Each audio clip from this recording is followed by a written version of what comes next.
Buenas tardes, hermanos. Bueno, nos vemos nuevamente con gran gusto para el culto. Veo que como que le tienen miedo a los lugares de adelante, ¿no? Toda la zona de adelante está libre. Hay un chiste, ¿no? Que dice que a la iglesia hay que llegar bien temprano para agarrar buenos lugares hasta atrás. Son los primeros que se acaban. Luego llegas tarde y puros de adelante quedan, ¿no? No debe ser así. Les invito a que ocupen hacia adelante. No muerdo, no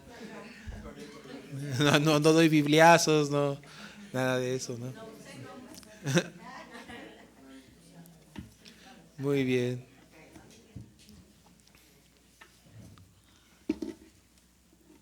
Es mejor porque cuando vienen algunos que se les hace tarde, se les hace tarde por cuestiones de fuerza mayor, ya pueden ocupar sin interrumpir los lugares de atrás discretamente y no tienen que estar esquivando a los hermanos, ¿no? Para pasar. Bueno, vamos a abrir la Biblia, hermanos. San Juan, capítulo 8. El Evangelio de Juan, el capítulo 8.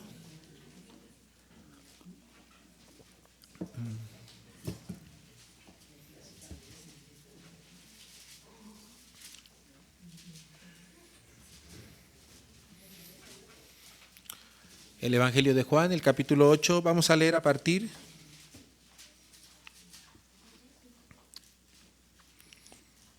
del versículo 1. San Juan 8:1.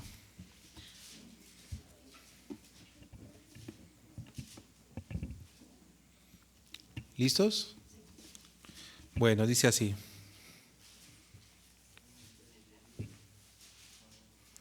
San Juan, capítulo 8, versículo 1 en adelante. Dice: Y Jesús se fue al monte de los olivos por la mañana y volvió al templo, y todo el pueblo vino a él, y sentado él les enseñaba.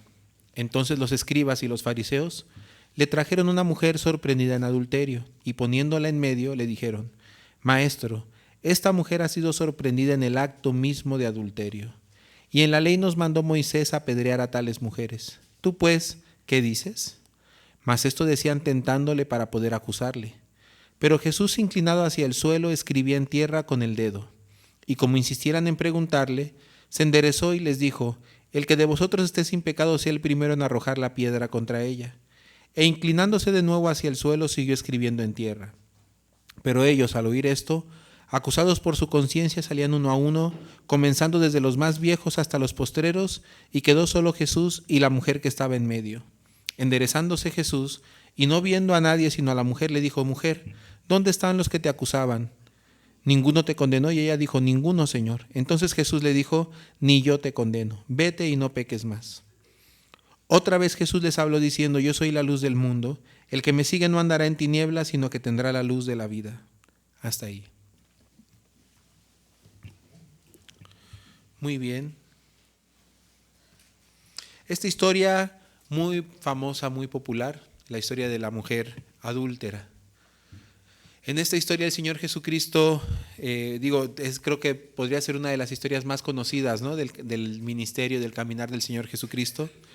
Dice que Él estaba enseñando cuando de repente los fariseos trajeron a una mujer que sorprendieron en el acto mismo de adulterio. Pero debemos pensar un poco.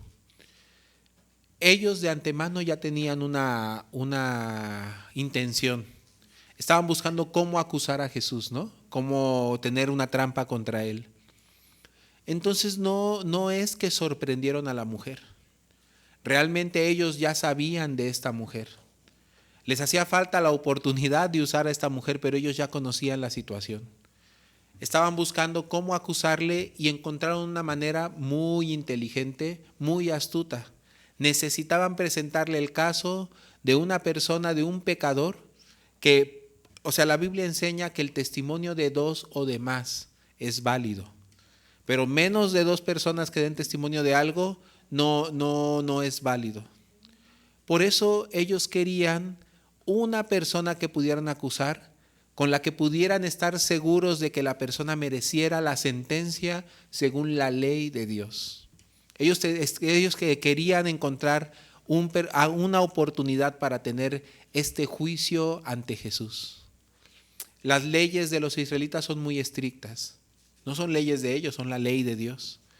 Y entonces manda que hay estas personas que ameritan ser apedreados por causa de la ley, pero no se puede apedrear a alguien si no hay el testimonio de dos o de más que lo puedan comprobar, ¿no?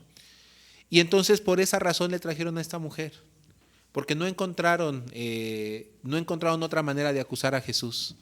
Necesitamos un pecador, alguna persona que no tenga manera ante la ley de librarse. Conociendo el corazón del Señor Jesús, que siempre está dando un testimonio. Yo vine a salvar a los pecadores, ¿no es así? Siempre que lo acusaban, él que decía, yo no he venido por los sanos, sino por los enfermos. Un sano no necesita médico, pero un pecador necesita médico, ¿no? Un enfermo necesita un médico. Por eso yo no he venido a los sanos, sino a los enfermos. Yo no he venido a los justos, sino a los pecadores para que procedan al arrepentimiento. Pero ¿cómo él podrá salvar a una persona que a la luz de la ley estaría condenada? ¿Cómo él podría librar a una persona que a la luz de los mandamientos del Señor, si él proviene de Dios, tiene que respetar los mandamientos del Señor? Hasta ese momento al Señor Jesucristo le han cuestionado muchas cosas, todo el tiempo usando la Escritura. Pero ¿por qué dice esto? Está diciendo blasfemias, pero él con la misma Escritura se los ha devuelto, ¿no? Y siempre los deja callados. Le dicen, pero ¿por qué dice eso? Es blasfemia. Y él les contesta con la Biblia. Ya que les contesta con la Escritura, ellos se quedan sin palabras. Y se enojan y quieren apedrearlo y matarlo, pero no pueden porque con la Biblia no le pueden responder. Entonces, ¿de qué manera podemos con la palabra, con la Escritura, acusarlo? La única manera, le llevemos a una persona que ante la Escritura esté condenada y que no tenga manera de argumentar a favor de esa persona. A la vez, él también va a quedar mal, porque él solamente podría darnos dos respuestas. Le vamos a preguntar qué hacemos, como si realmente nos interesara su consejo. ¿Qué haremos? Porque tenemos este dilema. Pero la pregunta de ellos es una pregunta tramposa. Ustedes han visto a estos entrevistadores que saben preguntar de una manera que aparentan estar preguntando, pero en realidad están guiando la conversación para hacer que la persona hable de una manera para tener que responder algo que los acusa, ¿no es así? Entonces es como la persona a la que tú le preguntas, nunca te ha dicho nada, pero tú le dices, ¿y cuándo me dijo que se enojó? Pero uno nunca le dijo que se enojó, ¿no? Entonces, yo me enojé tal día. ¿No me habías dicho que no te enojaste? ¿Sí te enojaste? ¿Me explico? Hacen la pregunta para sacar la respuesta que quieren o hacer parecer a la persona como quieren. Entonces, la pregunta que ellos hacen, en la ley nos mandó Moisés a apedrear a estas mujeres, pero ¿tú qué nos dices? Es una pregunta muy, muy astuta y filosa. Porque, ¿qué están poniendo de manifiesto? En la ley, Moisés, pero no es Moisés. ¿Quién es el que mandó la ley? Dios es el que mandó la ley. Entonces, si Dios es el que mandó la ley, ellos tendrían que decir, Dios mandó, ¿no? Pero ellos que dicen, en la ley nos mandó Moisés, como demeritando la ley. Pero, como si estuvieran abiertos, ¿no? Pero a ver, tú enséñanos, ¿tú qué nos dices? Pero ellos no están abiertos. Ellos no están obviamente cuestionando a Moisés. Ellos en realidad están cuestionando al Cristo. Pero ellos no quieren decir abiertamente para ponerlo a la defensiva, ¿no? Sino, en la ley nos mandó Moisés a apedrear a estas mujeres, pero tú, ¿qué nos dices? A propósito están queriendo sacar una respuesta. ¿Cuál respuesta quieren sacar? No, miren, no. O sea, la ley Moisés dice así, pero yo, y quieren este pero. Porque si ellos logran conseguir que Jesucristo se oponga a la ley, ya tendrán un buen argumento contra él. Entonces ya tendrían cómo poder apedrearle a él también. Mírenlo, blasfemo, dice pero a la ley de Dios, pero contra la ley de Dios no hay ningún pero. Es un blasfemo, no proviene de Dios. Y ellos dicen, pero imagínate que de repente nos responda que sí la apedreemos, ¿qué vamos a hacer? Bueno, ellos lo conocen, que él no iba a querer realmente apedrear a la mujer, porque él vino hablando una cosa que para ellos era muy extraña. Hasta ese momento ellos no la conocían. O sea, Jesucristo vino hablando cosas que para ellos, un lenguaje extraño que habla este hombre, una nueva religión, decían ellos, ¿no? Porque Jesucristo les decía, misericordia quiero y no sacrificios. Aprendan lo que significa, decía él, ¿no? A hacer misericordia. Y entonces ellos decían, ¿de qué está hablando? Dios siempre fue muy estricto. Alguien no cumplía y se moría. Alguien entraba al tabernáculo con pecado y moría. Alguien recogía espigas el día de reposo y moría. Alguien no obedecía. Usa, en la Biblia está la historia de Usa, queriendo agarrar el arca de Dios. Sí conocen esa historia, ¿no? David mandó a trasladar el arca, pero la trajo sobre unos bueyes que la venían llevando y el arca se venía sangoloteando, y de repente Usa, porque vio que se caía, le puso la mano para que no se cayera. ¿Y qué pasó? Usa se murió, porque la ley dice que no. Y entonces, ¿qué pasa? Por la temeridad, dice la Biblia, Usa fue herido y murió. Por eso ellos no entienden lo que dice Jesús. Jesús abiertamente se encuentra con personas a las que ellos llaman pecadores, publicanos y rameras y comedores y bebedores, gentiles, y come con ellos. Y ellos decían cosas como, mira, este hombre come con los pecadores, come con los publicanos, come con las rameras, come con los pecadores. A los pecadores recibe, dicen ellos. Y entonces ellos decían, ¿cómo es posible que diga que viene de Dios? Cuando a Jesucristo vino una mujer, cuando un fariseo invitó a Jesucristo a su casa, vino una mujer que era muy pecadora. Y dice que el fariseo, cuando la vio, que lo tocaba a Jesús, porque la mujer cayó a los pies de Jesús, derramó el perfume y también con sus lágrimas y con sus cabellos enjugó los pies de Jesús. Este fariseo decía, ¿qué clase? Si fuera profeta sabría que la mujer que lo está tocando es una mujer muy pecadora. Pero entonces ellos pensaban que Jesucristo era permisivo, que Jesucristo era alcahuete, que Jesucristo iba en contra de Dios. Y las cosas que Jesucristo hablaba, ¿no? Acusando a los escribas y a los fariseos, con ellos portándose implacable, pero con los pecadores, con los perdidos, portándose misericordioso. Los gentiles le pedían para que fuera a sus casas a sanar a sus enfermos. Los gentiles le pedían ayuda. ¿Qué contestaba Jesucristo? Adelante, sí, amén. Tenía misericordia. A una mujer le dijo, ay, ni aún en Israel he hallado tanta fe, una mujer sirofenicia. ¿No es así? Entonces ellos decían, ¿qué está pasando? A los pecadores recibe. Y a nosotros que guardamos la ley, que nos portamos bien, que somos personas bien hechas y derechas, ¿no? ¿Y cómo se portaba con ellos? Hipócritas, hijos de víboras. Vosotros sois de vuestro padre el diablo y los deseos de vuestro padre queréis hacer. Hipócritas, escribas, guárdense de la levadura de estos fariseos, decía. Entonces ellos no podían entender de qué está hablando. Por querer guardar la ley nos ofende. Pero a los que intentan guardar la ley el Señor recibe. ¿De qué se trata? Esto es algo que ellos no podían comprender. Pero Jesucristo no les reprendía por guardar la ley de ninguna manera. Les reprendía por la hipocresía. Porque ni pueden, pero ponen carga sobre otros, como él mismo decía, que ni con un dedo quieren llevar ni pueden llevar. Andan condenando a otros y andan predicando por todo el mundo, decía Jesucristo, haciendo prosélitos de todas las naciones, convirtiéndolos en doblemente más hijos del infierno de lo que ya eran. Eso dijo Jesucristo a ellos.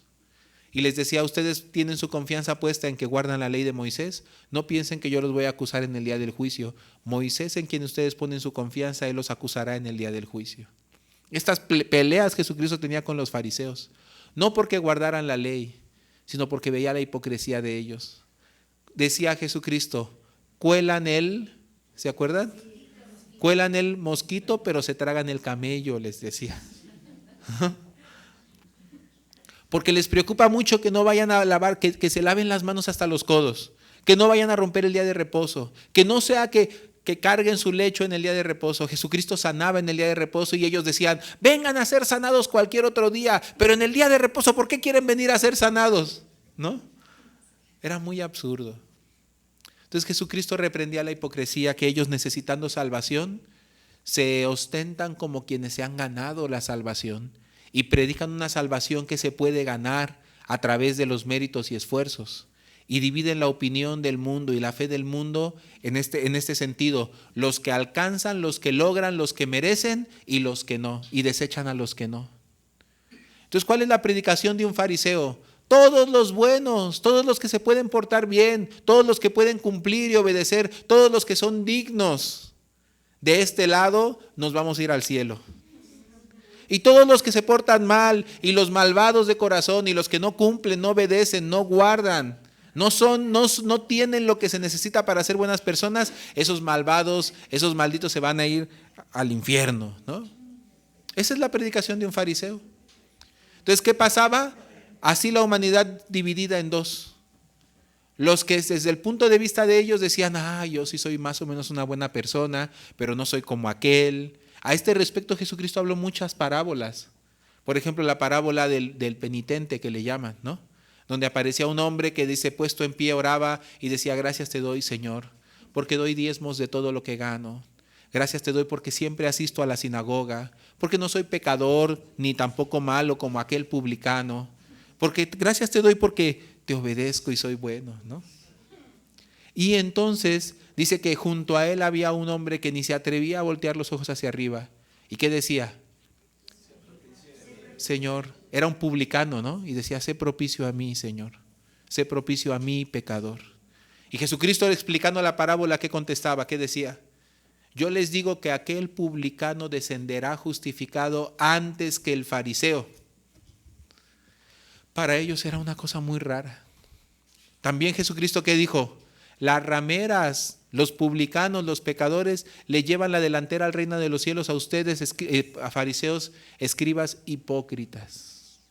Jesucristo no estaba en contra de que ellos guardaran la ley, sino que no guardándola eran hipócritas.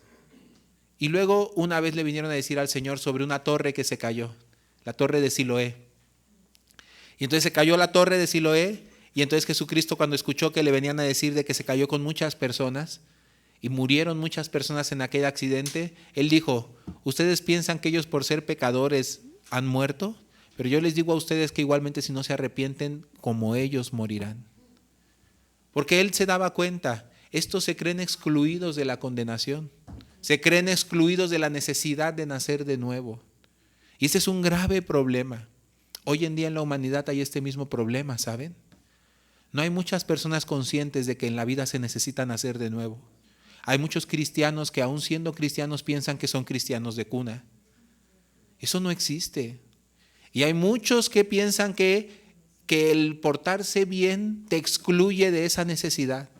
Nacer de nuevo está reservado para los delincuentes, para los corruptos, para los perdidos. Pero yo soy una persona que ya cuando yo nací, yo ya nací nacido de nuevo.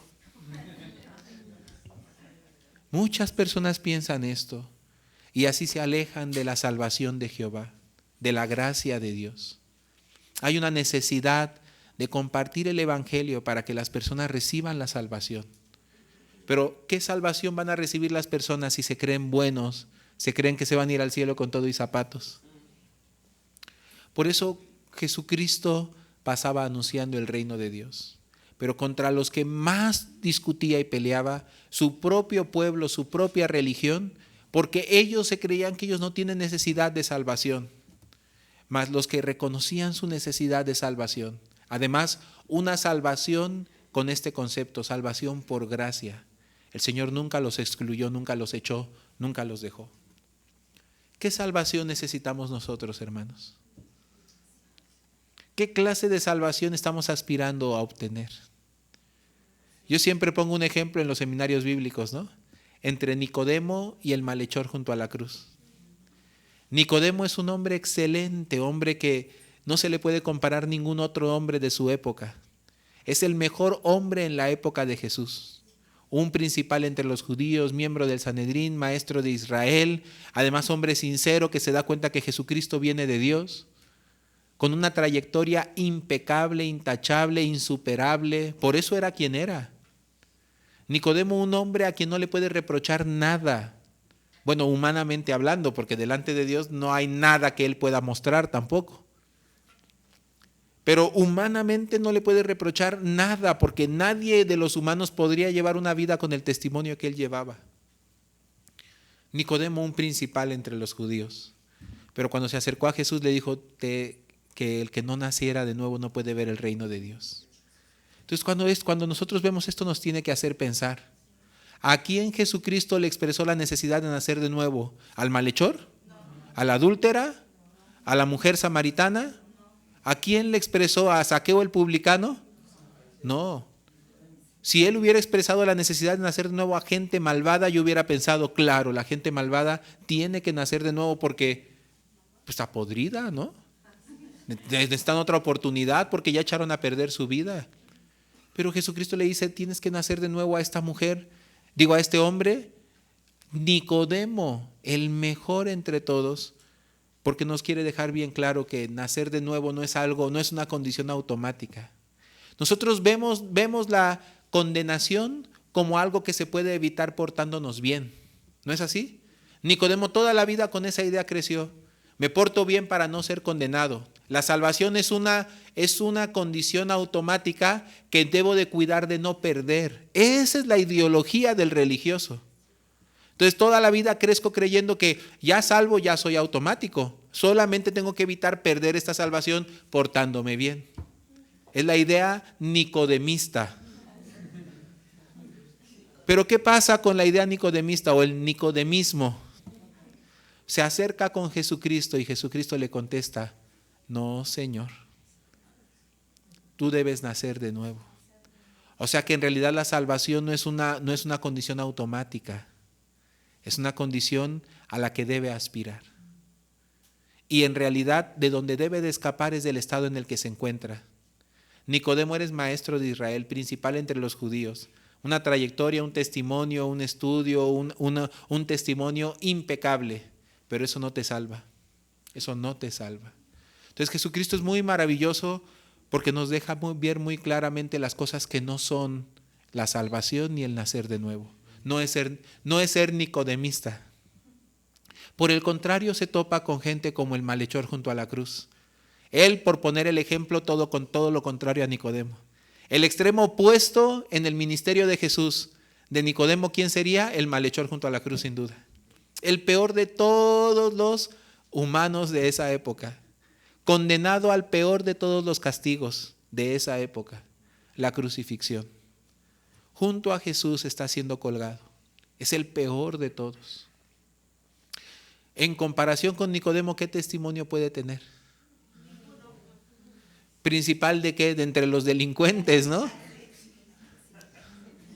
Y además, ¿con qué acción puede reparar el daño que ha hecho? ¿Cómo puede mostrar, por ejemplo, frutos dignos de arrepentimiento? Ahí en la cruz amarrado, ¿no? Entonces está amarrado de manos y de pies. Es algo que nos quiere decir algo. Jesucristo está hablando con un hombre malvado que él mismo declara, nosotros estamos aquí por lo que merecieron nuestros hechos. Ese es el testimonio del malhechor. Estamos aquí por lo que merecieron nuestros hechos. Es decir, él mismo reconoce que está en el peor castigo de todos los castigos porque merece eso. Amarrado de manos y de pies quiere decir ya no tiene nada que pueda hacer para salvarse. Ya la obra para él está imposibilitada. Amarrado de manos, ¿qué quiere decir? Nada puedo hacer. Amarrado de pies, ¿qué quiere decir? A ningún lado yo puedo correr, ningún camino puedo tomar. Ya es demasiado tarde para mí. A estas alturas, ¿cómo me quito esta maldad? ¿Cómo me quito este pecado?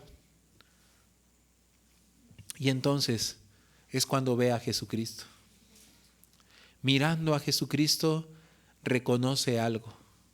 No lo que él hizo como ladrón, como malhechor, como asesino, sino lo que Jesucristo hizo como Cordero de Dios por él.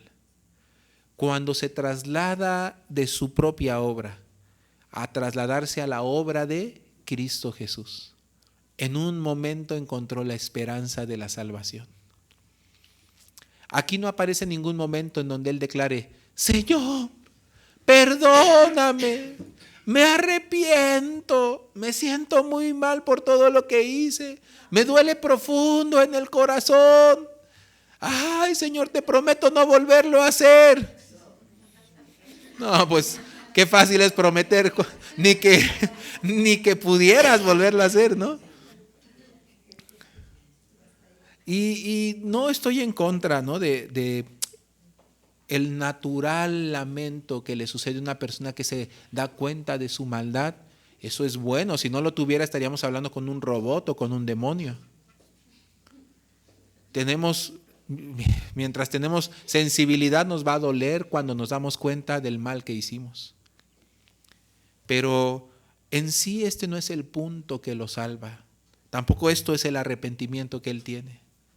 El arrepentimiento que él tiene es cuando ya no puede depender más de él mismo y toda su esperanza se posa 100% solo sobre la obra de Jesucristo que está haciendo por él. ¿Me explico? Y entonces aquí es de donde proviene también la fe. Arrepentimiento, darme cuenta que nada de lo que yo haga sirve para nada, no cuenta para nada, pero que lo único que realmente me puede salvar es la obra de Jesús. Eso se llama fe. ¿Qué es arrepentimiento? Darme cuenta que ya no puedo depender más de mí mismo. No es el remordimiento, que es diferente. No es el que me duela lo que yo hice. No, eso no. Eso es remordimiento, eso es reflexión, arrepentimiento. Donde ya mis obras no sirven para nada. Donde ya mi ser no cuenta. Si fuera por mí, no hay otro camino, no hay otro lugar. El infierno. Pero la fe, ¿qué es? Entonces encontrarse con aquello en donde sí hay esperanza. ¿Cuál es? La obra de Jesús. Allí aquel malhechor mirando a Jesucristo tal vez habría escuchado, porque en la parte de arriba de Jesucristo estaba escrito en latín, también en griego, también en hebreo, una palabra que decía Rey de los Judíos. Y entonces estaba escrita esa palabra, está anunciando algo, en 3 idiomas. Todo tiene un significado hermoso. Porque aunque fue un error, ¿no? Los fariseos le pidieron a Pilato que escribiera, pon ahí porque ahí tenían que escribir el delito. ¿Cuál es el delito? Se hizo rey de los judíos. Pero Pilato se equivocó y le pusieron rey de los judíos. Además en 3 idiomas. Cuando los fariseos vieron, no, eso no. Le dijimos que pusiera que él se hizo, que él dijo que se creía el rey de los judíos. Y Pilato dice, lo que he puesto ya, ¿no? Cállense. Y decía rey de los judíos en el idioma hebreo porque es rey de los judíos, es rey para los judíos, para los hebreos, es rey para los griegos que significan el mundo entero y en latín, o sea, es rey para todo el mundo. Es el salvador del mundo entero. Y de esta manera Dios nos está anunciando no un evangelio, por eso algunos dudan del Nuevo Testamento, porque el Nuevo Testamento está escrito en griego. Y dicen, oye, pero si las escrituras sagradas, todas ellas estaban viniendo siendo escritas en arameo, ¿no? En hebreo. ¿Y qué pasa? ¿Por qué de repente las escrituras sagradas son arameo, hebreo? De repente cambiamos al griego. Y algunos tienen duda de esto. Para mí es una tontería, no tiene nada que ver para dudar. Ellos piensan que el testimonio de Dios tendría que estar hecho en el idioma de Dios, ¿no? Así dicen. Pero bueno, si lo quiere ver así, hay una razón. Porque el arameo, el hebreo es un idioma en realidad exclusivo de un pueblo. Pero la profecía decía que poco le es al Señor ser luz solamente para las tribus de Israel. En realidad Dios quería que fueran luz ¿a quién? A las naciones, a todo el mundo. En tu simiente serán benditas todas las familias de la tierra. El propósito de Dios, llevar el evangelio. ¿Qué les prometió? ¿Qué les dijo? Y llevarán este evangelio ¿hasta dónde? Hasta los confines de la tierra. Por toda la tierra les dijo. Por eso el Nuevo Testamento ya no en hebreo, ya no en arameo, ya no es para un pueblo, en griego. Porque el griego ¿qué era? El idioma, ¿no? El idioma popular hablado de todo el mundo. Era el equivalente en este tiempo el inglés, en aquel tiempo el griego. Por eso Dios, ¿qué está haciendo? Abriendo la promesa de salvación, no solamente para un pueblo. Quería que la salvación se predicase en griego, ¿no? O sea, un evangelio no para los judíos, sino ¿para qué? Para todo el mundo. Por eso un evangelio en griego. Amén. Entonces Dios tiene todo bien fríamente calculado. Ese malhechor pudo leer. No importa que no tuviera tanto conocimiento, pero al menos algo habría escuchado, ¿no? ¿No es ese el que dice que es el Cordero de Dios? No declararon de un hombre, no Juan el Bautista, el famoso que acaban de ejecutar hace algún tiempo. ¿No será este el que decían que es el Cordero de Dios que qué? No hay ningún lugar en el mundo donde no conozcan esta expresión, ¿no? Donde quiera que me he ido. Acuérdense, el Cordero de Dios, y todos completan, que quita el pecado del mundo, ¿no? Y entonces cuando él vio a Jesucristo, el rey de los judíos, se hizo rey de los judíos. ¡Oh, rey, sálvate! Y se burlaban de él. Él pudo entender. Este es el Cordero de Dios que quita el pecado, y entonces hace una declaración. Nosotros estamos aquí justamente por lo que perecieron nuestros hechos, pero este hombre ningún mal hizo porque le pusiesen aquí. Ya se dio cuenta. ¿Por qué mal el Señor está aquí?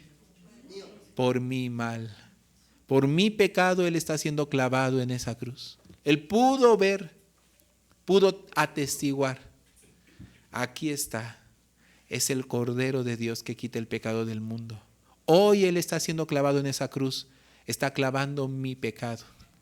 Todos mis pecados está Él clavando en esa cruz. Yo en realidad estoy libre. Entonces, como un rescate dramático, siempre lo cuento, se me imagina como de esos rescates de película donde ya estás viendo al personaje que se está muriendo, se está cayendo, se está hundiendo, ya, y tú estás así como, ya se murió. Y de repente una mano entra y lo saca de último momento, ¿no? Y tú dices, ay, yo pensé que se iba a morir, ¿no? Como de esas películas, yo me acuerdo que vi alguna vez El Señor de los Anillos. En El Señor de los Anillos, todos los personajes se van muriendo, uno tras otro, y tú dices, bueno, ¿a quién no van a matar aquí? Y de repente ves a Frodo, ¿no? En la parte final, cuando ya estaban a punto de irse, de repente se cae de la barca, se está ahogando y ya nada más te pasan su cara así como de que ya me voy a morir. Y tú ya estás así como de que son capaces que lo matan a él también. Ya hasta cambia de color y así como que la película te sugiere, por la música, por el ambiente, te sugiere de que lo vas a ver morir. De repente aparece una mano, ¡pum! ¿No? ¿Quién lo rescata? Sam, ¿no? No, ese es Gollum. Y aparece la mano de Sam, su amigo, que además tú no das 2 pesos por él, pero es el que siempre lo anda salvando, ¿no?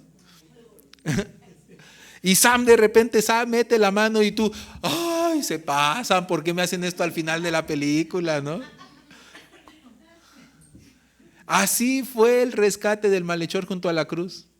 Está ya muriéndose, yéndose, ya hasta huele a quemado, ya, ¿no? Sí, ¿no? Ya, ¿qué hace ahí? Más que resignarse a que se va a ir, pero bien derechito al infierno. Pero de repente apareció ahí la diestra de Jehová, el Señor Jesucristo. Allí él viéndolo dice, ¿qué está pasando? Al principio la Biblia dice que los 2 malhechores se burlaban. O sea, él también se estaba burlando.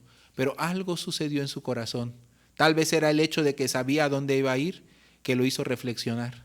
Ahorita no estás para burlarte, ¿no? Ahorita tú necesitas salvación. Y cuando reconociendo su maldad y viendo su imposibilidad de salvarse, vio al Señor Jesucristo, tal vez por leer el letrero ahí arriba en su cabeza, y al verlo con cuánta humildad, con cuánto amor Él estaba muriendo por nosotros, porque además no se atrevía a quejarse, a burlarse de nadie, no contestaba las burlas. Luego al escuchar algunas burlas, ándale, sálvate, y algunos que le hacían algunos comentarios, tal vez escuchó, tal vez se acordó. ¿No es este el Cordero de Dios que quita el pecado del mundo? ¡Ah! En su corazón se formó un entendimiento. ¿Por qué está muriendo Él? Si Él no cometió ningún delito. Y su corazón comenzaba a latir rápido. ¿Será? Y de repente, como una providencia del Señor, pudo creer. Sí es. Es el que está muriendo por mis pecados. Si Él está llevando el castigo de todos mis pecados, no hay castigo sobre mí. En ese instante decirle, Señor, cuando vengas en tu reino, ya sabe quién es, el Rey, ¿no es así? Cuando vengas en tu reino, acuérdate de mí. Qué oportunidad para el peor de todos los hombres, Qué increíble rescate. Solo esa escena es digna de toda una película, ¿no es así? De repente, acuérdate de mí cuando vengas en tu reino. El Señor todavía a pesar de que no puede ni respirar, ni puede ni pensar por el dolor, tiene el espacio y el tiempo para decirle, en verdad te digo que hoy estarás conmigo en el paraíso. Como si fuera su brother, como si fuera su compañero de guerra, ¿no? No te dejaré, ¿no? Hoy te llevo, te lo garantizo, estarás hoy conmigo en el paraíso. Pero ¿qué hombre era este? Uno que hasta hace unos momentos se había estado burlando de él. Esa salvación es impresionante y lo repito, no encaja con ninguna de las religiones de hoy en día. No encaja con ninguno de los requisitos ni tampoco del esquema de salvación de las religiones que existe hoy. El cristianismo de hoy no encaja con esa salvación. Es una salvación muy pura, un evangelio muy sencillo y poderoso. De tan sencillo que nos da miedo de anunciar. Es que si nosotros simplemente anunciamos algo como esto, todos los malhechores van a creer que se pueden ir al cielo. Entonces mejor pongámosle un montón de requisitos a la salvación y hagámosla parecer como algo difícil de alcanzar y que se tiene que merecer para que la gente se la quiera merecer para alcanzarla.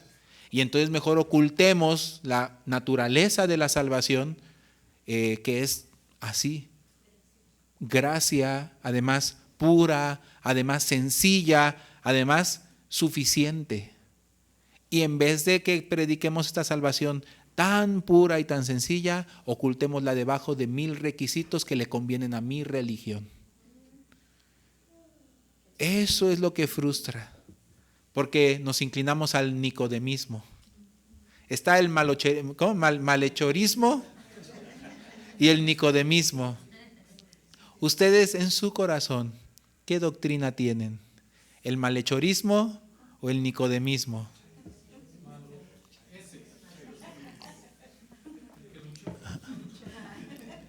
Nicodemo de un lado con su trayectoria, con sus 1000 credenciales. Viniera, ustedes quieren saber el camino a la salvación. Les presento a este hombre, es principal, es apóstol, tiene esta trayectoria, ¿no? Una vida que testifica, él experimentó, no saben, él viajó al tercer cielo, fue al infierno y regresó y nos cuenta, ¿no? Este varón nos muestra 1000 credenciales y se aparece Nicodemo y nos quiere anunciar la salvación. Del otro lado tenemos al malhechor con el malhechorismo, ¿no?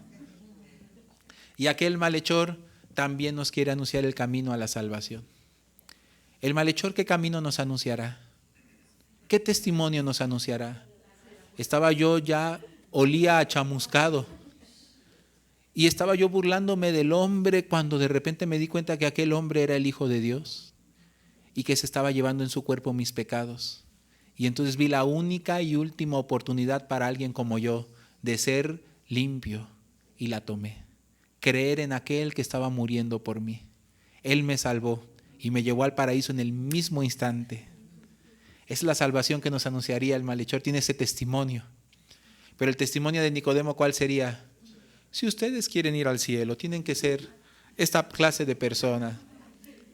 Amarás al Señor tu Dios con toda tu mente, con toda tu alma, con toda tu fuerza, con todo tu ser y con todo tu corazón, y a tu prójimo como a ti mismo. Ese es el resumen de la ley. La ley es la siguiente. Y empezará a contarles todos los mandamientos. Y les dirá a ustedes que tienen que cumplir y guardar cada mandamiento.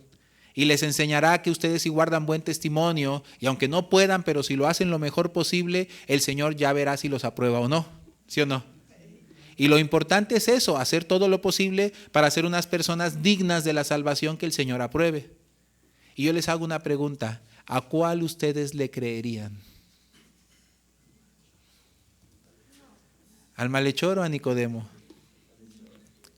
Más les voy a cambiar la pregunta. ¿Cuál es la salvación que nosotros necesitamos? Si nosotros tomamos la salvación que ofrece Nicodemo, ¿seremos capaces de alcanzarla? ¿Mediante el nicodemismo?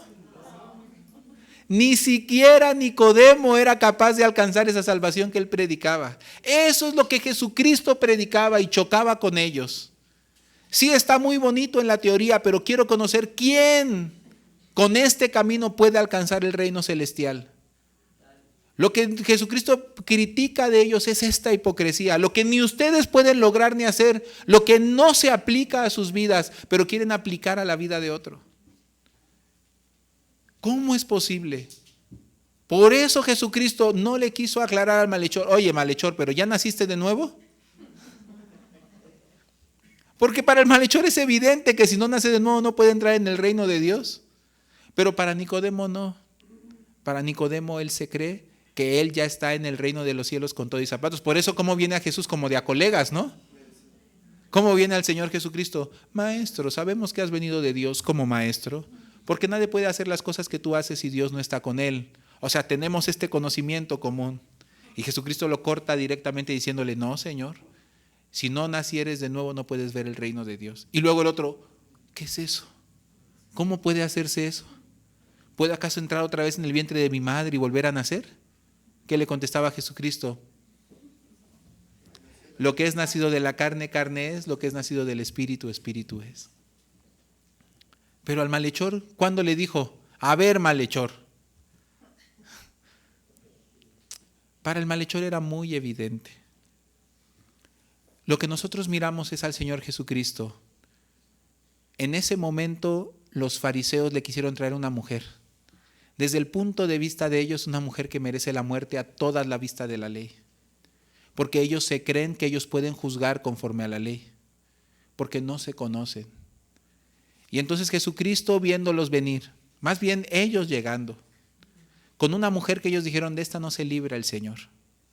Qué doctrina rara que Él está compartiendo, que Él viene a salvar a los pecadores. Vamos a ver si es cierto. Porque ellos saben que de la ley nadie puede burlarse.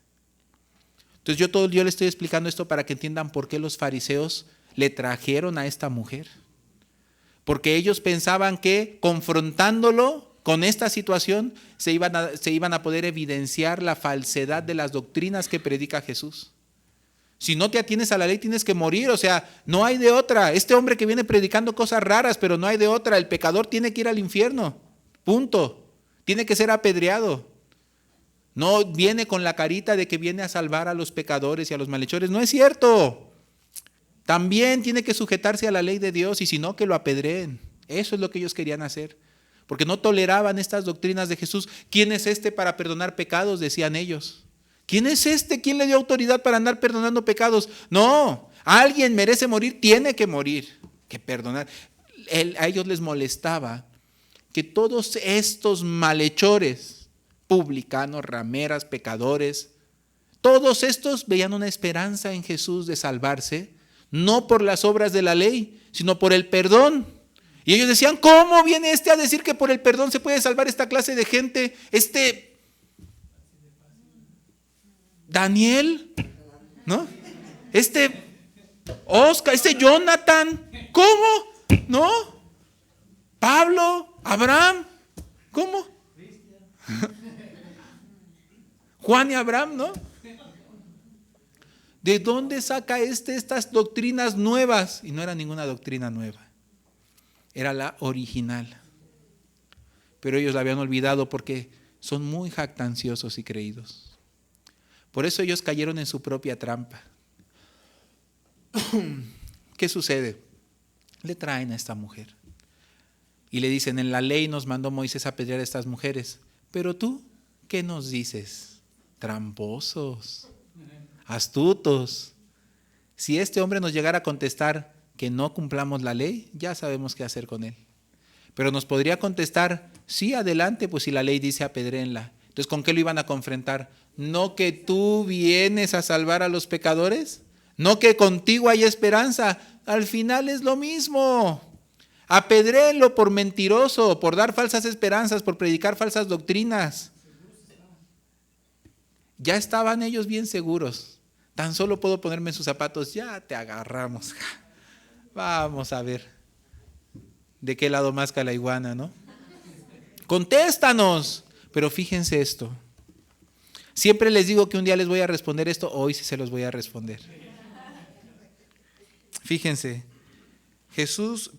Juan capítulo 8, el versículo 6. Mas esto decían tentándole para poder acusarle. Pero Jesús, inclinado hacia el suelo, escribía en tierra con el dedo. Ustedes saben, la Biblia nunca solamente describe las cosas por describirlas. La Biblia nos habla de toda la historia y si no resume los puntos importantes no puede abarcar las cosas importantes. En la Biblia aparece al final del libro de Juan precisamente, donde dice que todo lo que se escribió para dar testimonio de la fe. ¿Qué quiere decir? No hay nada que no haya sido escrito con ese propósito. En la Biblia hay pasajes que abarcan miles, millones de años en un solo versículo. ¿Qué quiere decir? La Biblia no es un libro de historia. La Biblia es un libro que dirige sus palabras para dar testimonio de la fe. Entonces, si la Biblia hablara de ciencia, de historia, tendría que hablar otras muchas cosas que no habla. Pero lo que la Biblia habla, lo habla para dar testimonio ¿de qué? De la fe. Entonces, hay pasajes que un solo día, capítulos enteros abarcan. Pero pasajes que millones de años, en 2, 3 palabras ya está abarcando miles y millones de años. ¿Qué quiere decir? Las palabras de la Biblia están puestas por una razón. Y todas van indicando algo importante. No es como un escritor que dice, y el saco, que por cierto era azul, y estaba un poco arrugado, pero además planchado, ¿no? No estaba tratando de describirnos una escena solo porque sí, sino la Biblia, todas las palabras las usa muy específicamente con un propósito. Aquí se toma el tiempo de describirnos. Es más, al final del libro de Juan dice, pienso que si en la tierra se escribieran todas las cosas que Jesucristo habría hecho, no cabrían en todos los libros de toda la tierra, así dice. ¿Por qué estos evangelios que escogen las cosas de Jesucristo que tienen que decir, escogieron esta específicamente? Miren, verso 6. Al final, pero Jesús, inclinado hacia el suelo, escribía en tierra con el dedo. ¿Por qué? ¿Era tan importante ese asunto como para distraer la narrativa allí? Entonces nosotros solo leemos, ¿no? ¿Qué pensamos que era lo importante para Jesús? Pensamos que lo importante para Jesús era pensar la respuesta. ¿Será, hermanos? ¿Lo importante para Jesús es pensar qué responder? ¿Lo habrán agarrado descuidado? El Señor Jesucristo había dicho, ay, sí es cierto, ¿qué hago? ¿Qué les digo? Ahora sí, déjenme pensarlo. ¿Y se puso a hacer ecuaciones en el piso para pensarlo? Lo importante para Jesús no era responderles, que miren, le preguntaron y ¿qué hizo? Pero Jesús, o sea, el pero significa, aparte de lo que le preguntaron, Jesús estaba inclinado en el suelo escribiendo en tierra con su dedo. Aclara, con el dedo. Y como insistieran en preguntarle, o sea, la Biblia ¿en qué se está enfocando? Como insistieran en preguntarle, se enderezó. ¿De dónde se enderezó? O sea que Jesucristo ¿en qué estaba ocupado? ¿O estaba pensando en qué hacer en esa situación? No, Jesucristo estaba, como dicen los jóvenes, estaba clavado, ¿no? Escribiendo en el piso. Pero los que estaban clavados en que les respondiera, ¿quiénes eran? Entonces, ¿cómo insistieron, dice, en preguntarle? Es como si él estaba bien contento escribiendo en el piso con su dedo. Yo le pongo como si tuviera pluma, no, con su dedo estaba escribiendo. Y con su dedo escribía y ya de repente lo hartaron y dijo, está bien. Se enderezó. Y entonces después de enderezarse, y les dijo, el que de vosotros esté sin pecado sea el primero en arrojar la piedra contra ella. E inclinándose de nuevo hacia el suelo, siguió escribiendo en tierra. ¿Cuál es su enfoque de Jesús? Qué cosa, ¿no? ¿Se habían fijado que la Biblia pone tanto énfasis en esto? O sea, el énfasis del Cristo era escribir en la tierra. El énfasis de los fariseos era tratar con esa situación. Pero el énfasis del Señor no era la situación, ni la respuesta, la tierra, escribir en ella con su dedo. Por eso aquí aparece ya una insistencia muy grande. Le preguntaron, pero Jesús, inclinándose, se puso a escribir. Le insistieron y como insistieron se enderezó. Bueno, el que esté libre de pecado sea el primero en arrojar la piedra contra ella. E inclinándose de nuevo siguió escribiendo con su dedo en la tierra. La respuesta que Jesucristo les dio fue como para que ya no me estén molestando. ¿No es así? En todas las películas lo pasan concentrado en responder. Así que les digo, el que de vosotros esté libre de pecado, sea el primero en arrojar la piedra contra ella. Y toda la escena se clava allí. Pero la Biblia, su narrativa es diferente. La respuesta que dio, como insisten en preguntarle, bueno, entonces el que de entre ustedes esté libre de pecado, que sea el primero en arrojar la piedra contra ella. No tiene mayor importancia para Jesús responderles. Para él fue muy sencillo. Un acertijo del que nosotros diríamos, no, imposible, no se puede, ya me agarraron, ¿no? ¿Saben? A Jesucristo nadie lo agarra descuidado. A Jesucristo nadie le puede poner una trampa, nada se le puede salir de control. En la mañana vimos cómo hasta cuando lo arrestaron él sostenía el control de todas las cosas. Todo estaba bajo su control. Nosotros cuando en nuestra vida tenemos una situación y nosotros no encontramos la forma como esa situación se pueda resolver, pensamos que el Señor también está angustiado. ¿Sí o no? Es que esto, y algún pastor les dice, oren a Dios, Dios te va a ayudar. Y nosotros pensamos, sí, pero ¿cómo? No veo de dónde. Aunque se abran ventanas en los cielos, no será esto posible. Es que no veo, pastor, de dónde. ¿Cómo le hago? No se puede, es que usted no sabe. Si eso siempre pensamos, estamos en una situación que parece que no hay salida, porque para nosotros, que pensamos en 3 dimensiones, no existe la cuarta. Para una persona que tiene solamente inciso A, inciso B para responder, nunca piensa en el inciso C. Y si tiene inciso C, nunca piensa en el D. Pero para Jesucristo siempre hay camino. Él acorraló a propósito a los israelitas entre los egipcios y el mar. Y tenía un camino en medio del mar, ¿no es así? ¿Se le va el mundo a Dios? No. Señor, ¿qué hago? Vienen los egipcios y el Señor, no sé, ¡ay! Está el mar enfrente y las montañas a los lados y los egipcios atrás, ¿qué hago? No sé, ¿qué hice? Y el Señor hasta en medio del mar tiene preparado camino. ¿Qué problema le vamos a traer al Señor? Irresolvible. ¿Qué problema le traemos al Señor que Él no tenga respuesta? Es nuestra mente muy limitada la que no nos deja esperar en paz y traerle los asuntos a Él. Señor, tengo este asunto, mi papá así y así, mis hijos así y así, mi economía así y así, mi corazón así y así y así. Miren, no se le cerró el mundo con un malhechor amarrado de pies y manos, a punto de morir. O si ya no hubo solución para él. Híjole, maestro, Dimas o Gestas, ¿cómo te llamas? No, ya para ti no hay manera, ¿eh? Ya la regaste toda tu vida y quieres que yo te lo resuelva en un instante. No, el Señor Jesucristo, nada lo agarra desprevenido. Parece que las cosas se salieron, parece que el fuego se salió de control, pero en realidad el Señor tiene todo fríamente calculado. Él les responde una respuesta que nunca imaginaron, el inciso C que ellos nunca vieron venir, porque no están ni rompiendo la ley ni tampoco a favor de ella. ¿Me explico? ¿Qué les dice? Sí, adelante. El que de entre vosotros esté libre de pecado sea el primero en arrojar la piedra contra ella. ¿Qué significa? Está escrito, Moisés escribió así, ¿no? Lo quieren entrampar, que diga algo contra Moisés. No dijo nada contra Moisés. Al contrario, agarró a Moisés y se los aventó, ¿no? Ahora sí que al perro que le querían soltar, él se lo soltó a ellos, ¿no? Se fue contra ellos, no contra Jesucristo.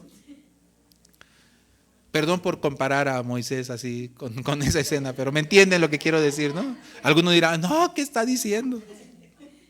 En el sentido de que querían que Moisés lo mordiera, pero los terminó mordiendo a ellos. el que esté libre de pecado, es decir, el que de entre ustedes guarde toda la ley, entonces que sea el primero que arroje la piedra contra ella. Ellos se dieron cuenta, ellos también tenían que ser apedreados, también necesitan perdón y salvación, pero no lo quieren aceptar. Y esa mujer totalmente está tirada en el piso. Toda su esperanza, toda la esperanza que existe para que ella pueda vivir, ¿en dónde está puesta? Este instante en el que en nuestra vida no existe más salvación que la que venga de la boca de Jesús, se le llama arrepentimiento. Porque no hay nada en ella de lo que ella pueda depender o que pueda presentar o que pueda con ello salvarse. ¿Qué hay en ella que la pueda salvar? ¿Qué hay de ella que la pueda salvar? Se quedó sin nada, sin armas, sin argumentos, sin mentiras, sin astucias, ni siquiera dónde correr. ¿Se dan cuenta que ese punto se repite en todas las personas que Jesucristo salvó? No tienen para dónde correr, no tienen para dónde hacerse en sí mismos. Y toda la esperanza de sus corazones y de sus vidas es Él. Esa mujer quedó en un punto en el que mi vida depende de lo que salga de la boca de Él. En su boca está mi vida o mi muerte, en mí solo está la muerte. Este entendimiento de que en mí solo está la muerte, a eso se le llama arrepentimiento. Y no es una ceremonia, no son unas palabras, no es un conjuro que repetimos, no es un ritual que hacemos en una iglesia. Es un punto al que llegamos cuando nuestras obras se terminan. Cuando lo que yo puedo hacer ya no sirve para nada. Cuando lo que yo soy no alcanza. Entonces llegamos a este punto en la vida. Señor, mi vida solo está en tu boca, solo está en tu mano, solo está en tu cruz. Amén. Y Jesucristo siguió inclinado en el piso escribiendo en tierra. Terminó. ¿Y qué hizo? Versículo 10. Bueno, vamos desde el 8, ahí nos quedamos, ¿no? E inclinándose de nuevo hacia el suelo, siguió escribiendo en tierra.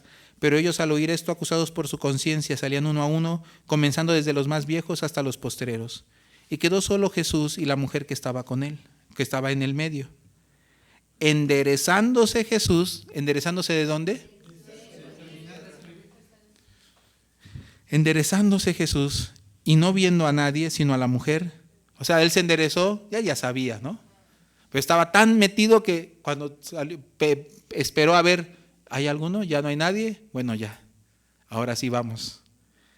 Dice, le preguntó a la mujer, ¿dónde están los que te acusaban? ¿Ninguno te condenó?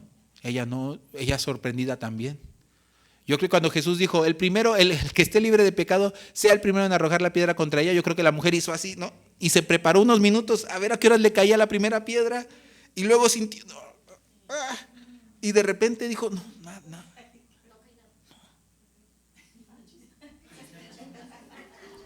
No cayó nada. Y de repente vio a alguien pasar por ahí, escuchó algún paso y otra vez. Nada. Y de repente vio que nada. Tal vez pasaron unos minutos y solo se quedó sentada ahí, viendo a Jesús escribir en tierra. ¿Qué cosas habría meditado? Ya sentada allí, viendo que nadie la apedreó, viendo lo que escribe en la tierra con su dedo. Yo creo que lo contemplaba pensando, ¡qué maravilla! ¿Quién es este que tengo aquí enfrente? Y se preguntaba, ¿quién es este que ni aún la ley puede con él? Que ante él ni siquiera el testimonio de 2 o más testigos, conforme a la ley que el mismo Dios dictó, no pudo. Esto es increíble, hermanos. Nosotros lo pasamos muy rápido, pero no pensamos. En Israel ha habido todos los milagros que ustedes puedan imaginar. Se ha abierto el mar, se ha detenido la rotación de la tierra, han salido muertos de la tierra, ¿no es así? Pero jamás ha pasado esto. En toda la historia de Israel, jamás una persona sorprendida en un pecado de muerte, con el testimonio de la ley acusándole, con los jueces ahí en el juicio, dispuestos para matarle con las piedras, ¿no? Porque ya las tenían en la mano. O sea, imagínense la escena. En la ley nos mandó Moisés a apedrear a estas mujeres, pero tú qué nos dices, pero ya tenían la piedra en la mano, contra ella y contra él. No hay manera de zafarse. Ellos lo saben. Dios puede abrir el mar y puede detener el sol, pero no puede pasar por alto su ley. Ya lo tenemos. ¿Y qué ha sido la sorpresa de ellos? Que en el campo de Jesucristo la ley pierde su poder. ¿No es así? No porque realmente pierda su poder, sino porque porque se usa legítimamente. Y en algún sentido pierde su poder. ¿En qué sentido? Porque el poder acusatorio de la ley radica en el hecho de que nosotros somos culpables. ¿No es así? Y de que el juicio está pendiente. Pero cuando el juicio ya fue hecho, entonces ya no se puede volver a hacer. El poder que la ley, o la razón por la que la ley fue superada en ese momento, porque el que carga todos nuestros pecados, ¿quién es? Y porque realmente Él va a pagar por ellos, ¿no es así?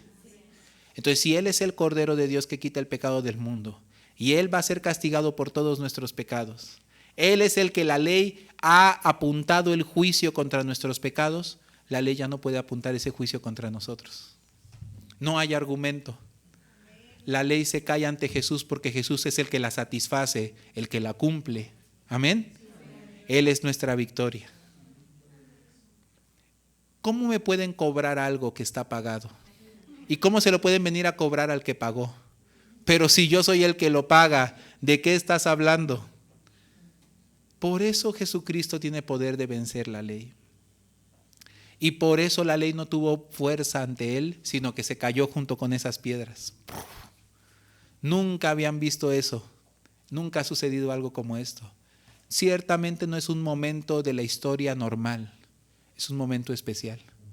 Este momento Jesucristo lo aprovechó para hacer algo, para escribir en tierra con su dedo.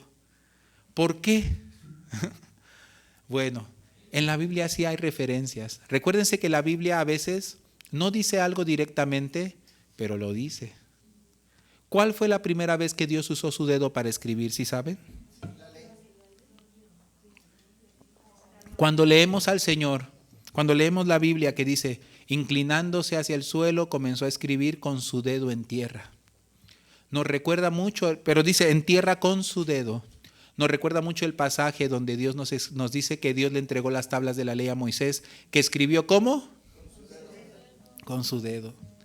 Esto es importante porque el primer pacto que Dios hizo con su pueblo Israel, el pacto de la ley, lo escribió con su propio dedo. ¿Qué es lo que nos está diciendo cuando aquí Jesucristo escribe en la tierra con su dedo y lo aclara con su dedo? ¿Qué nos quiere evocar? ¿Qué nos quiere transmitir? No. Sí nos quiere recordar hacia ese momento, pero exactamente, ¿alguien dijo algo por allí? Un nuevo pacto.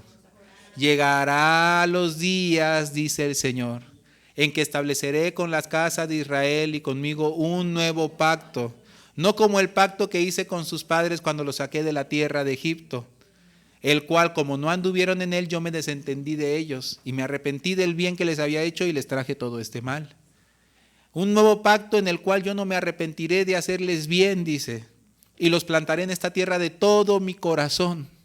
Y ellos me serán a mí por pueblo, yo seré por ellos por Dios, y me serán hijos y yo les seré padre. Y nunca me volveré de hacerles bien. No como el pacto anterior en el cual decía, si no cumplen, me volveré de hacerles bien. En el siguiente pacto nunca me volveré de hacerles bien. Este pacto también tenía que establecerse con su dedo. Como el pacto anterior fue con sangre, pero con sangre de toros y de machos cabríos, dando a entender que es un pacto temporal. Pero el pacto con Jesucristo, con su propia sangre, amén. Y también con su propio dedo lo escribió. En tierra, ¿por qué? Porque la tierra es el símbolo de los seres humanos. Y ya no lo escribió en tablas de piedra, sino en la tabla de nuestro corazón. Y entonces, ¿qué dice la Biblia? Vamos a leer Hebreos capítulo 10.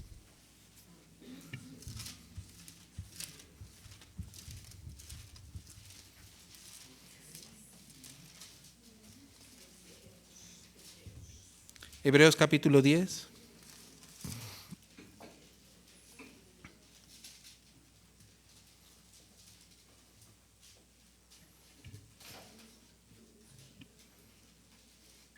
Vamos a leer, antes el Hebreos 8. Hebreos 8, el capítulo 8, el versículo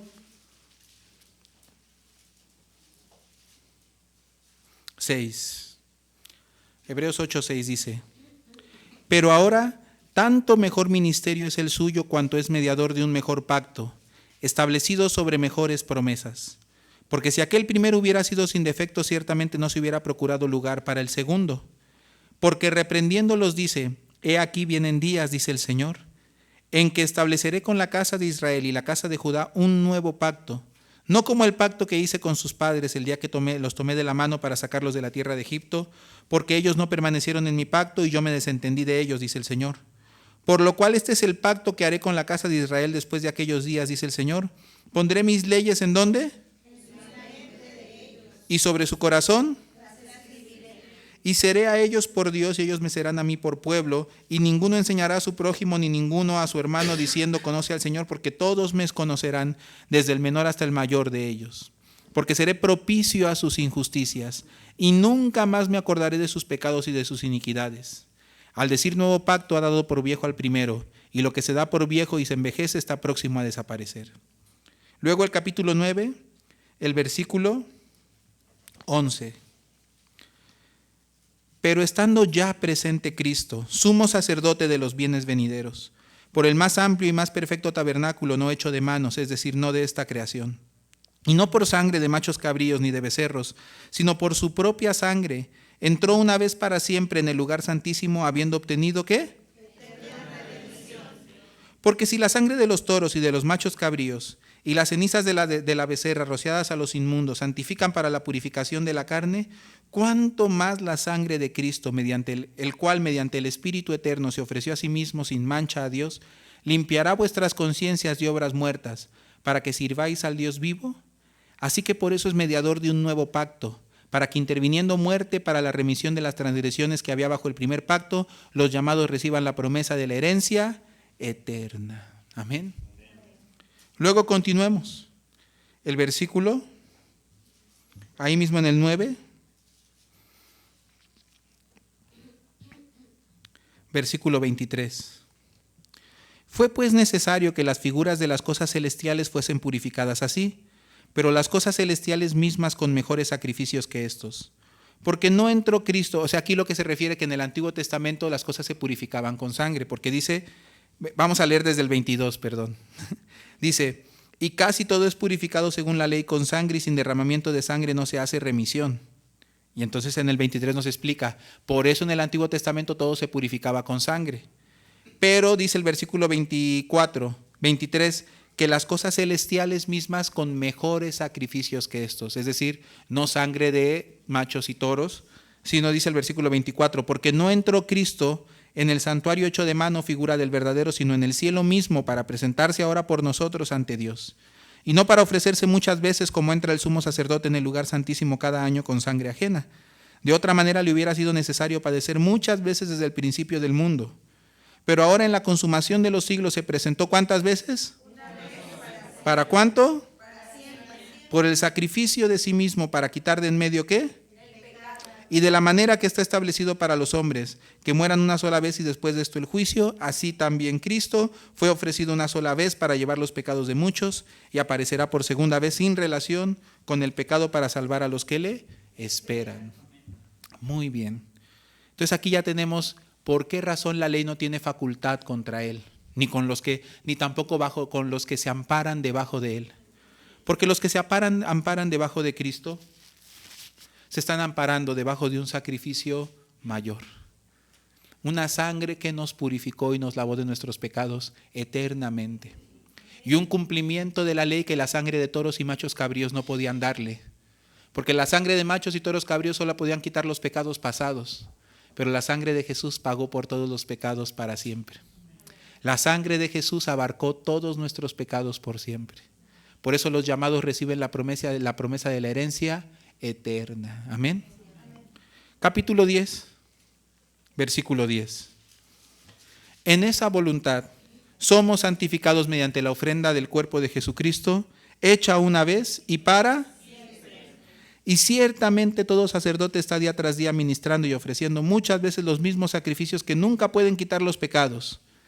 Pero Cristo, habiendo ofrecido una vez para siempre un solo sacrificio por los pecados, se ha sentado a la diestra de Dios, de ahí en adelante esperando hasta que sus enemigos sean puestos por estrado de sus pies. Porque con una sola ofrenda hizo perfectos para siempre a los santificados. Y nos atestigua lo mismo el Espíritu Santo, porque después de haber dicho, este es el pacto que haré con ellos después de aquellos días, dice el Señor, pondré mis leyes en sus corazones y en sus mentes las escribiré, añade, y nunca más me acordaré de sus pecados y transgresiones, pues donde hay remisión de estos no hay más ofrenda por el pecado. Amén. Esto es lo que Jesucristo quería enseñarnos. Y en el versículo, pues así, mero, hasta ahí, ¿no? Entonces el Señor Jesucristo quiso escribir de nuevo un nuevo pacto en nuestra mente y en nuestro corazón. Por eso aprovecho este instante, un instante histórico. Hasta el día de hoy, quien piensa en Jesús, piensa en algunos pasajes de la vida de Jesús que son inolvidables. Aunque no estuvimos ahí, pero como si hubiésemos estado allí. Obviamente hablo de su nacimiento, obviamente hablamos de su muerte, obviamente hablamos del día que perdonó a la mujer, que por causa de ese hecho, nosotros hasta tenemos un dicho, el que esté libre de pecado que tire la primera piedra. No hay quien al pensar en Jesús no se acuerde que un día Jesucristo hizo que los fariseos tiraran sus piedritas y se fueran uno a uno y dijeran, no dijeran nada, se quedaran callados. Ese ni yo te condeno. Por esa razón, en el grupo Alba hizo este álbum, ¿no? Que se llama Ni yo te condeno. Y es una canción. Y por eso en la portada del álbum hay una mano escribiendo en tierra. Porque nosotros sabemos perfectamente que aunque no sabemos textualmente qué escribió, pero sí sé lo que escribió. Dice ahí, ¿no? Y nunca más me acordaré de tus pecados y de tus transgresiones, pues donde hay la remisión de estos no queda más ofrenda por el pecado. No se necesita más juicio, más condenación. El Señor Jesucristo es la ofrenda por nuestros pecados. Por eso la ley no tuvo poder contra Él, ni contra los que debajo de Él se vienen a refugiar. Él es nuestro nuevo pacto, escrito en el dedo, con su dedo, en la tabla de nuestro corazón. Sí, también la ley la escribió con su dedo, pero el nuevo pacto con su dedo también con su propia sangre. La ley fue consagrada con la sangre de machos cabríos y de toros y de becerras, específicamente de la becerra, ¿no? De la vaca alazana. Pero la sangre de Jesús habla mejor, ¿no? Es más grande, más poderosa, más verdadera. El dedo de Cristo es el dedo de Dios en este mundo escribiendo en la tierra, ni yo te condeno. Amén. Y luego de terminar de escribirlo, fue y le dijo a la mujer, pero no le dijo a la mujer, ¿a quién? A todos los que acudimos debajo de él a refugiarnos. Aquellos cuya esperanza no es sus propias obras, sino lo que sale de la boca de aquel hombre, quien me rescató con su propia vida. Pagó, nuestro pecado sí se castigó, nuestro pecado sí se pagó, nuestro pecado sí fue juzgado, nadie puede decir que no, no fue gratis, tuvo un precio, pero tenemos un benefactor, un fiador que pagó por nosotros y nos lo regaló a nosotros. Amén. Así fue. Entonces, yo anhelo que ustedes en su corazón se acuerden que la salvación que nosotros recibimos no es la del Nicodemo. No seamos nicodemistas, ¿no? La salvación que nosotros recibimos es la del malhechor. Y si alguno, el malhechorismo, ¿no? Y si alguno se pregunta, ¿y por qué yo no quería que fuera así? Yo le digo, bueno, entonces, gánese la del nicodemismo. Fue así porque todos necesitamos esta salvación. Porque nadie puede alcanzar la de Nicodemo. Todos tenemos que alcanzarla como el malhechor, porque es la única esperanza que hay para la humanidad. Bueno, hasta aquí vamos a compartir. Vamos a cantar un himno.